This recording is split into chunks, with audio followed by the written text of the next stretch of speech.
ധ്യായാമോദ്ധവളാവഗുണ്ഠനവതീം തേജോമയീം നൈഷ്ഠികീം സ്നിഗ്ധാപാംഗവിലോകിനീം ഭഗവതീം മന്ദസ്മിതശ്രീമുഖീം വാത്സല്യാമൃതവർഷിണീം സുമധുരം സംകീർത്തനാലാപിനീം ശ്യാമാം Gleam മധുസിക്തസൂക്തിം അമൃതാനന്ദാത്മികാം ഈശ്വരീം. ഓം പ്രേമാമൃതാനന്ദമയ്യൈ നിത്യം നമോ നമഃ. എല്ലാവർക്കും നമസ്കാരം. ഇന്നിവിടെ സംസാരിക്കാനുള്ള വിഷയം സനാതന ധർമ്മമാണ്. നമുക്കെല്ലാവർക്കും അറിയാം, ഭാരത സംസ്കാരത്തിൻ്റെ അടിസ്ഥാന ശില എന്ന് പറയുന്ന വേദങ്ങളാണ്.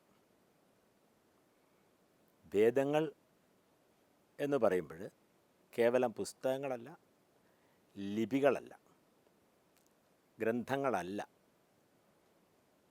വാസ്തവത്തിൽ വേദങ്ങൾ എന്ന് പറയുന്നെങ്കിലും വേദമാണ്. വേദം അറിവാണ്. വിദ് എന്ന ധാതുവിൽ നിന്നാണ് വേദശബ്ദം ഉണ്ടാവുന്നത്.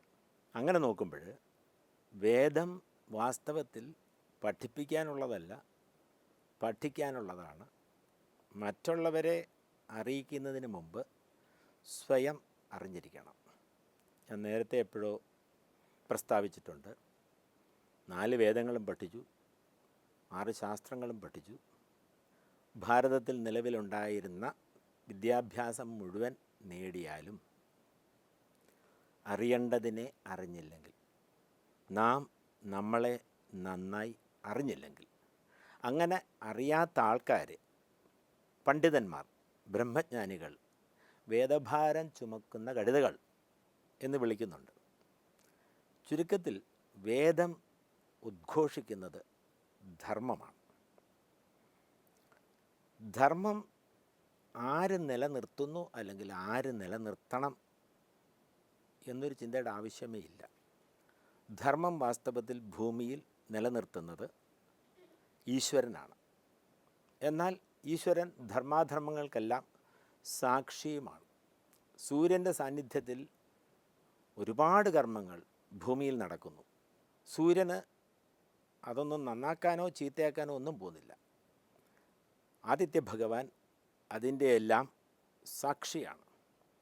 കർമ്മസാക്ഷിയാണ് ഈശ്വരൻ എന്നമ്മ പറയാറുണ്ട്. ധർമ്മസംസ്ഥാപനത്തിന് വരുന്ന ആൾക്കാരെന്ന് പറയുന്നത് വാസ്തവത്തിൽ ഈശ്വരാവതാരങ്ങളാണ്. ഈശ്വരാവതാരങ്ങളാണ് ധർമ്മം നിലനിർത്തുന്നത്. എന്തുകൊണ്ടാണെന്ന് വെച്ച് കഴിഞ്ഞാൽ, വാക്കുകളിലൂടെ, ഉപദേശങ്ങളിലൂടെ, പ്രഭാഷണങ്ങളിലൂടെ ധർമ്മം നിലനിർത്താൻ സാധിക്കില്ല. ആചരിച്ച് കാണിക്കുന്നവർക്ക് ആചരിപ്പിക്കാനും സാധിക്കത്തുള്ളൂ. ഇവിടെ ശ്രീരാമകൃഷ്ണ പരമഹംസൻ വന്നു. സർവമത സമന്വയമാണ് അദ്ദേഹം ചെയ്തത്. അദ്ദേഹം യുഗപുരുഷനായിരുന്നു.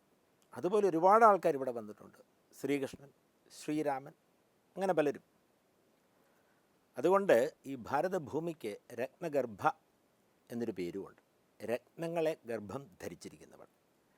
ഈ രത്നങ്ങൾ എന്ന് പറയുന്നത് നമ്മൾ ഉദ്ദേശിക്കുന്ന ഭൗതിക രത്നങ്ങളല്ല, ശ്രേഷ്ഠതയുള്ള അവതാര പുരുഷന്മാരാണ്.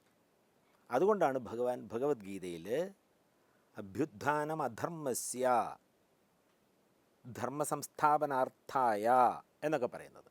ധർമ്മം സ്ഥാപിക്കാനായിട്ട് ഞാൻ വരുന്നു. ചുരുക്കത്തിൽ ധർമ്മസംസ്ഥാപനത്തിൻ്റെ ഉത്തരവാദിത്വം നമ്മൾ ഏറ്റെടുക്കേണ്ട ആവശ്യമൊന്നുമില്ല. ധർമ്മസംസ്ഥാപനം നടത്താനായിട്ട് മഹാഗുരുക്കന്മാർ വരുമ്പോൾ അവരെന്തു പറയുന്നു, അവരെന്ത് പ്രവർത്തിക്കുന്നു, ആ പാതയിലൂടെ സഞ്ചരിക്കേണ്ട ആവശ്യം മാത്രമേ നമുക്കുള്ളൂ. വേദം എന്താണെന്ന് ചോദിച്ചു കഴിഞ്ഞാൽ ധർമ്മമൂലമാണ്. വേദം പ്രതിപാദിക്കുന്നത് ധർമ്മത്തെപ്പറ്റിയാണ്. എൻ്റെ ഒരു അഭിപ്രായത്തിൽ ഇന്ന് ഭാരതത്തിൻ്റെ ധർമ്മമൂർത്തി അമ്മയാണ്, മാതാ അമൃതാനന്ദമയി ദേവിയാണ്. അതെന്തുകൊണ്ടാണ് ഞാൻ അങ്ങനെ പറയുന്നത് എന്ന് വെച്ച് കഴിഞ്ഞാൽ, അമ്മ ധർമ്മം ആചരിക്കുകയാണ് ചെയ്യുന്നത്, ഉപദേശിക്കുകയല്ല ചെയ്യുന്നത്. അമ്മയുടെ പരിവർത്തനം, അമ്മ നടത്തുന്ന പരിവർത്തനം സ്വന്തം പ്രവൃത്തികളിലൂടെയാണ്, വാക്കുകളിലൂടെയല്ല. ഒരുപാട് വാക്കുകൾ പറയാൻ അമ്മയ്ക്ക് സമയവുമില്ല. ശ്രീരാമൻ കാട്ടിലേക്ക് പോകുന്ന സമയത്ത് ആദ്യം കൈകേയി അമ്മയുടെ പാദത്തിൽ തൊട്ടു തൊഴുതു എന്നാണ് പറയുന്നത്. നമ്മളൊന്ന് ആലോചിച്ച് നോക്കുക, ആ ശ്രീരാമഹൃദയത്തിൻ്റെ വിശാലത എന്തായിരിക്കും. അതുപോലെ തന്നെ കാട്ടിൽ നിന്ന് സീതാദേവിക്ക് ഒരു തത്തമ്മയെ കിട്ടിയപ്പോൾ ഇതിനെന്ത് പേര് കൊടുക്കണം എന്ന് സീതാദേവി ചോദിച്ചപ്പോഴും എന്തിനാ സംശയിക്കുന്നേ, കൈകേയി എന്ന് പേര് കൊടുത്താൽ മതി എന്നാണ് ശ്രീരാമൻ പറയുന്നത്. ഈ കാട്ടിലേക്ക് പോകുന്ന സമയത്ത് കൗസല്യയുടെ പാദം തൊട്ടപ്പോൾ അമ്മയ്ക്ക് എന്താണ് എന്നോട് പറയാനുള്ളത് എന്ന് ചോദിച്ചപ്പോൾ ഒരു ഉപദേശം, യം പാലയസി ധർമ്മം ത്വം ധൃത്യാച നിയമേനച സവൈ രാഘവശാർദൂല ധർമ്മസ്ത്വാം അഭിരക്ഷതു എന്നാണ് കൗസല്യ ഉപദേശിച്ചത്. അതായത് ഇത്രയും കാലം നീ നിൻ്റെ എല്ലാ ശക്തിയും ധൈര്യവും നിഷ്ഠയും ഉപയോഗിച്ച് ഏത് ധർമ്മത്തെയാണോ പരിരക്ഷിച്ചത് ആ ധർമ്മം നിന്നെ രക്ഷിക്കട്ടെ എന്നാണ്. ചുരുക്കത്തിൽ ആരെയും സംരക്ഷിക്കുന്നത് ധർമ്മമാണ്.